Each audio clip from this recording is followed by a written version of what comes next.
Assalamualaikum warahmatullahi wabarakatuh.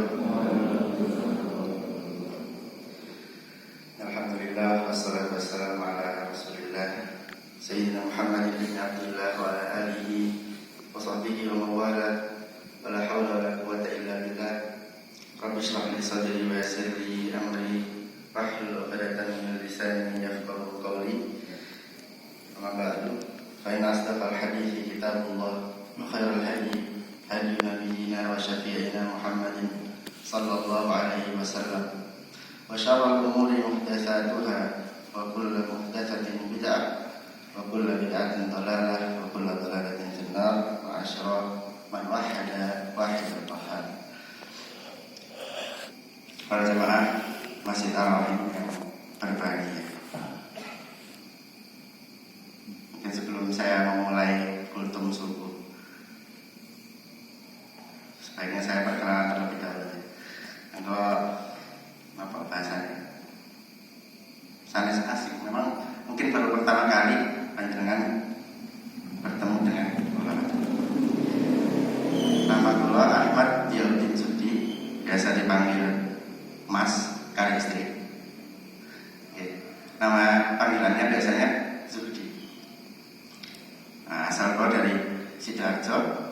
Kebetulan kula adalah mantunya Bapak Ustadz Medi Hartono, mantu beliau. Jadi bangun apa tidur semuanya? Bangun, ya. Karena apa? Kalau nanti ngisi tentang masjid mereka nih daerah kula kan apa nih?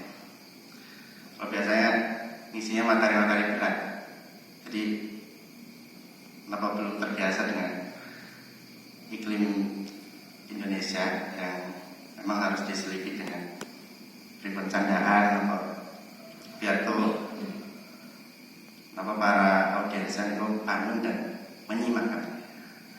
Kalau nanti ngisi mengenai masjid nopo kalau sepedanya, terus mereka itu tidur semua. Baik bapak-bapak maupun ibu-ibu. Saya tuh jadi bingung, maksudnya ini saya materinya nggak seru atau memang materinya terlalu berat. Tapi memang mungkin pembawaan saya yang baru kan kalau ini baru pertama kali. Nah, saya berterima kasih pada panjenengan semua yang tidak buru-buru pergi dan juga tidak tidur untuk menyimak. Terus kalau juniornya pun Ustadz Misbah di tengah-tengah kita, Masya Allah, sesepuh dusun meriking. Jadi alhamdulillah sampun lulus S1 di Al-Azhar Kairo.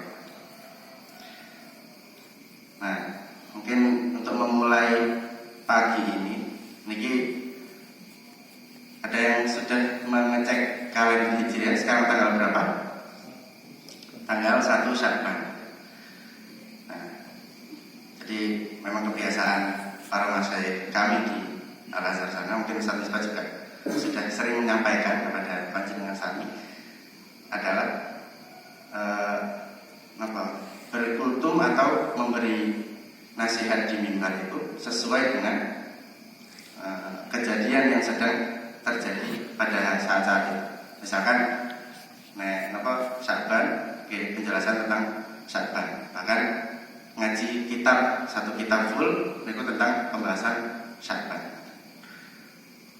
Nah, mungkin untuk memulai kita akan bercerita tentang mengapa Sya'ban itu dinamakan Sya'ban. Kira-kira mungkin penjelasan kami sudah ada yang mendengarkan atau sudah tahu materinya lawas masih ya, tapi memang itu mungkin diulang-ulang dari guru-guru kami di sana. Jadi setiap tahun agar semangat untuk berilmu dan untuk menjalani hari-hari keislaman, hari-hari besar Islam itu diingatkan terus setiap ada kegiatan yang berkaitan. Misalkan ada bulan Ramadan, maka sebelum masuk bulan Ramadan akan diadakan pelajaran tentang Ramadan. Nah, ini mumpung tanggal 1 Sya'ban, kalau mau bercerita tentang Kenapa Sya'ban disebut Sya'ban dan apa yang bahasanya? Kenapa apa yang membuat dia itu mulia? Nah, Sya'ban itu terusnya atau katanya para ulama terdahulu diambil dari kata sya' atau bangsa atau tasya'ud. Jadi para jamaah Masjid Ar-Rahim yang berbahagia, orang Arab itu terkenal dengan orang-orang yang suka, apa bahasa Jawa ini teni, yang suka memberi tanda. Kalau misalkan, bahkan mereka itu sapi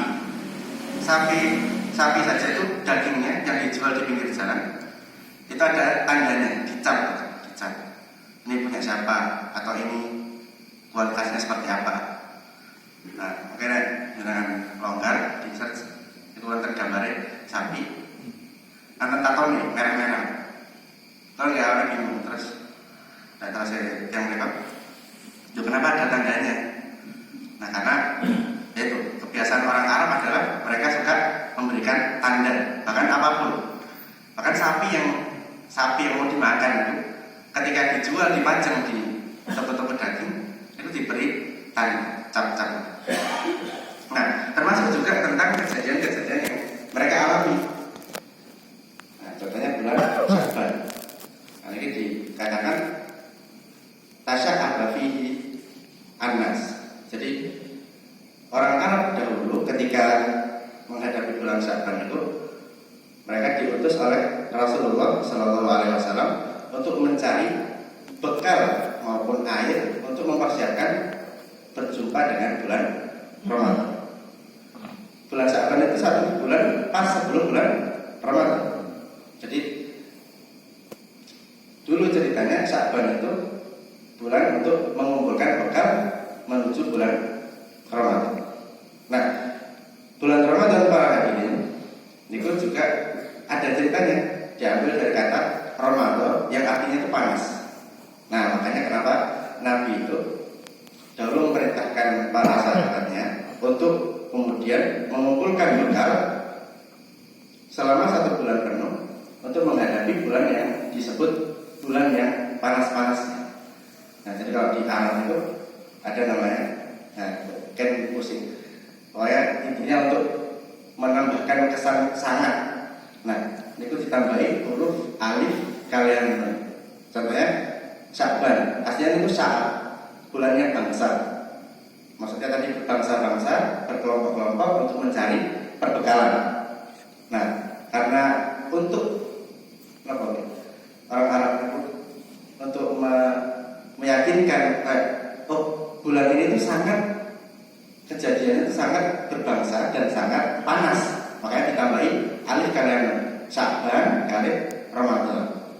Jadi aslinya itu Sya'ban sama Ramadan, tapi karena bulan-bulan 2 bulan tadi itu kejadiannya itu sangat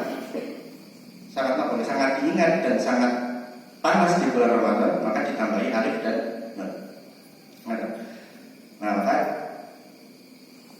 pada saat itu para sahabat diperintahkan oleh Rasulullah mencari bekal selama sebulan penuh untuk menghadapi bulan Ramadan. Nah, berhubung kita saat ini hidup di era modern, jadi apakah lantas kita tidak bisa meneladani para sahabat yang pada saat itu berjuang penuh untuk mempersiapkan bulan Ramadan? Tentu tidak. Kita tetap bisa meneladani beliau dengan apa? Dengan membaca hadis-hadis Nabi yang lain. Bagaimana Nabi itu mempersiapkan bulan Ramadan secara maknawi, itu secara mental atau baik fisik maupun materi.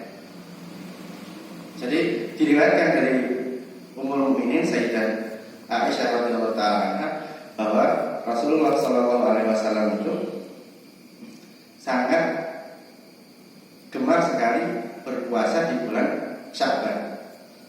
Maka persentase puasanya dari yang biasanya itu meningkat sekitar sampai 50%. Jadi Nabi ketika masuk bulan Sya'ban, Nabi itu sangat sering berpuasa. dan sangat sering melakukan meningkatkan amal ibadah yang lainnya juga, ibadah sunnah, ibadah-ibadah yang ketika di luar bulan Sya'ban dan Ramadan Nabi jarang melakukan hal tersebut, tapi di bulan-bulan itu Nabi meningkatkan amal-amalan khusus untuk menyambut bulan suci Ramadan. Nah, para hadirin sekalian, pada saat itu dicatat di hadis tadi bahwa Nabi melakukan puasa lebih sering daripada bulan-bulan yang lain. Nah, itu untuk apa? Untuk mempersiapkan menghadapi bulan suci Ramadan. Bahkan di dalam dunia modern ada riset, saya lupa risetnya, saya belum cari lagi kemarin, belum sempat. Itu adalah bagaimana sesuatu itu bisa menjadi kebiasaan ketika dilakukan di waktu tertentu. Nah, ada salah satu riset menyebutkan ketika kita melakukan sesuatu dalam kurun waktu sekian, maka kebiasaan itu akan mudah dilaksanakan seumur hidup. Contohnya apa yang dilakukan oleh Nabi Muhammad SAW. Jadi mempersiapkan 1 bulan sebelumnya untuk menghadapi bulan suci Ramadan itu dengan persiapan-persiapan yang sangat meriah. Maksudnya biasanya itu bulan-bulan yang lain ya Rasulullah amal-amal beliau adalah amal-amal terbaik manusia. Cuman di bulan suci Ramadan dan 1 bulan sebelumnya, bulan Sya'ban, itu Rasulullah sangat gemar sekali meningkatkan amal-amal ibadah beliau. Dan dalam satu hadis Rasulullah menyampaikan, beliau sedang ditanya oleh salah seorang sahabat, "Wahai Rasulullah, kenapa engkau kulihat sangat gemar berpuasa di bulan Sya'ban?" Lalu kata Rasulullah adalah, "Dzaka syahrun taghaffala anhu an-nasu fihi," atau taghaffala fihi an-nas an. Bulan Sya'ban adalah bulan yang sering dilupakan oleh kaum muslimin karena terletak di antara 2 bulan yang sangat mulia, yaitu bulan Rajab dan bulan Ramadan. Maka untuk mengingatkan hal itu, Rasulullah sampai bersabda demikian, bahwa bulan Sya'ban adalah bulan yang sering kali dilupakan oleh kaum muslimin. Nah, maka oleh karena itu para hadirin, saya ingin mengingatkan untuk saya pribadi maupun jamaah Masjid Ar-Rahim sekalian untuk mempersiapkan bulan Ramadan dengan sebaik-baik persiapan. Nah, dikatakan pula bahwa bulan Rajab adalah bulan menanam, bulan Sya'ban adalah bulan untuk merawat tanaman tersebut, dan bulan Ramadan adalah bulan untuk memetik hasilnya. Jadi memang idealnya dipersiapkan sejak jauh hari. Maka kalau dulu pernah diskusi dengan teman, sebenarnya yang kita persiapkan itu bulan Ramadan atau selain Ramadan. Nah, ini adalah perbedaan pandangan. Jadi misalkan jenengan ingin bulan Ramadannya spesial, bulan Ramadannya sangat penuh dengan amal-amal kebaikan, maka apa? Di bulan-bulan sebelumnya sudah dipersiapkan, karena sulit ketika kita ingin memulai sesuatu untuk membiasakan sesuatu hal yang baik dan banyak langsung di dalam satu waktu. Jadi ingin memulai tapi sekaligus ingin membiasakan, nah, itu sulit. Tapi ketika kita mengambil jarak waktu, misalkan 1 bulan ini pas sekali momennya bulan Sya'ban tanggal 1, itu masih ada 1 bulan lagi untuk menyambut bulan suci Ramadan.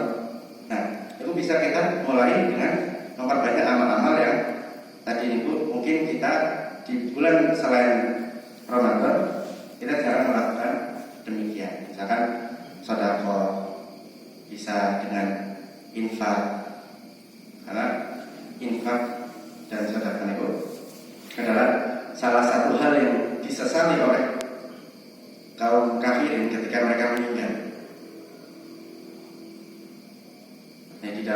disebutkan fa'asaddaqa wa aku minas sholihin.